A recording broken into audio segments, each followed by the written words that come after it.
जैसा कि आज हम देख पा रहे हैं, आज का बाजार बड़ा ही इंटरेस्टिंग रहा। सेंसेक्स, निफ्टी सारे के सारे ऑलमोस्ट जो है सब ग्रीन पे ही क्लोज हुए हैं। और आज जो बाजार की क्लोजिंग हुई है लगभग 18,165 के ग्रीन पे क्लोज हुआ है। सबसे बड़ी चीज ये है, बाजार ग्रीन रहने का कारण ये रहा।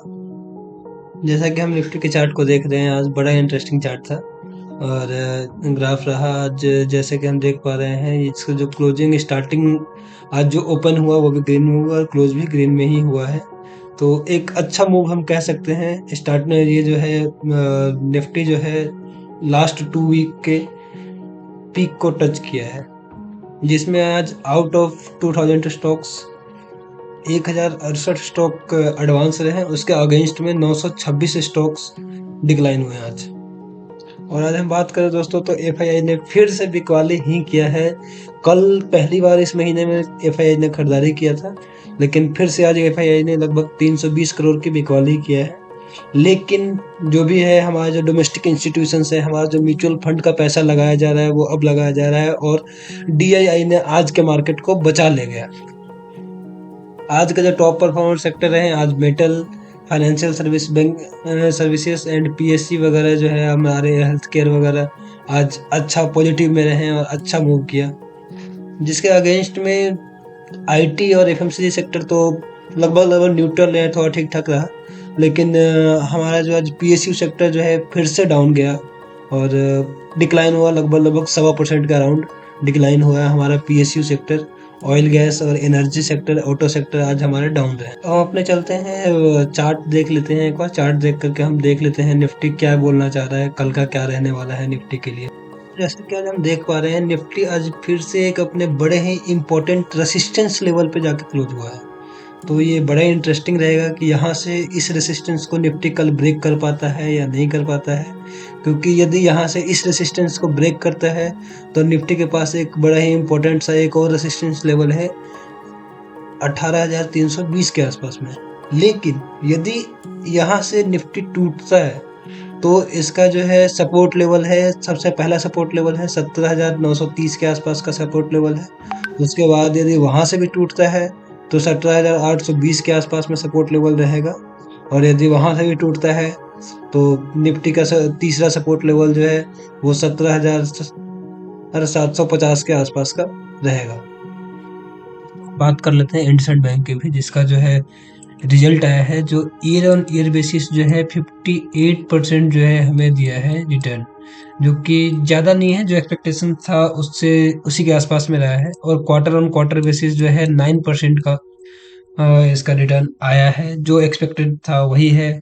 इसकी वजह से ही आज कोई खास इंटरेस्टिंग नहीं दिखा, क्योंकि ऑल टाइम जो है इंडसइंड बैंक अपने ऑल टाइम हाई के आसपास में ही चल रहा है।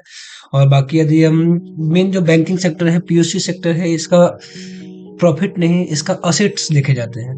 तो यदि हम इसके असेट्स की बात करें तो इसका जो ग्रॉस एनपीए है, जो लास्ट ईयर था हमारा ग्रॉस एनपीए वो 2.11 का था। इस बार जो रहा है 2.06 के आसपास का रहा है, जो कि अच्छा है। और यदि हम नेट की बात करें, नेट एनपीए की बात करें, तो नेट एनपीए थोड़ा सा स्लाइटली इंक्रीज हुआ है, बट इतना नहीं कह सकते।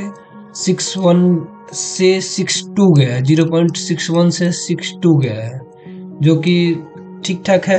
बट इसका मेन रीजन है इतने अच्छे रिजल्ट्स आने के बाद भी नहीं अच्छा परफॉर्मेंस दिखाने का, क्योंकि ये ऑलरेडी अपने ऑल टाइम हाई पे चल रहा है। यहाँ पे हम एक और कंपनी की बात कर लेते हैं, जो कि है नाइका। नाइका का जो काम है वो ब्यूटी प्रोडक्ट वगैरह का काम है। सेल भी अच्छा कर रही है कंपनी, हर चीज़ अच्छा है।